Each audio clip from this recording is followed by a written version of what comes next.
अखेर प्रतीक्षा संपली आहे. बातमी आहे क्रिकेट विश्वातली. आयसीसीने चॅम्पियन ट्रॉफी 2025चं वेळापत्रक जाहीर केलंय.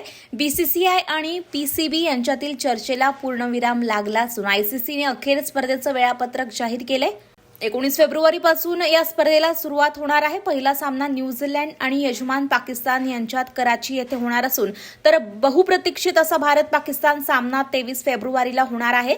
चॅम्पियन ट्रॉफी 2025 स्पर्धेला 19 फेब्रुवारीपासून सुरुवात होत आहे. सर्वात महत्त्वाची गोष्ट म्हणजे टीम इंडिया आणि आपले सर्व सामने दुबईत खेळणार आहे. भारत आणि पाकिस्तान यांच्यातील सामना 23 फेब्रुवारीला दुबईत होणार आहे. पाकिस्तानमधील रावलपिंडी, कराची आणि लाहोर या 3 शहरांमध्ये चॅम्पियन ट्रॉफीचे सामने खेळवले जाणार आहेत. पाकिस्तानमध्ये होणाऱ्या या स्पर्धेसाठी भारत सरकारने टीम इंडियाला पाकिस्तानात जाण्याची परवानगी दिली नाही. त्यामुळे बीसीसीआयने ही स्पर्धा हायब्रिड मॉडेलमध्ये आयोजित करण्याची मागणी केली होती आणि त्यानंतर आता स्पर्धेचं वेळापत्रक जाहीर झालंय. आता ही स्पर्धा हायब्रिड मॉडेलमध्ये खेळण्यास सहमती दिल्यानंतर आयसीसीने वेळापत्रकाला मान्यता दिली असून भारत, पाकिस्तान, न्यूझीलंड, बांगलादेश हा अ गट असणार आहे. दक्षिण आफ्रिका, ऑस्ट्रेलिया, अफगाणिस्तान, इंग्लंड हा ब गट असणार आहे. 19 फेब्रुवारीपासून हे सामने सुरू होणार आहे. अंतिम सामना 9 मार्चला दुबईत होणार आहे.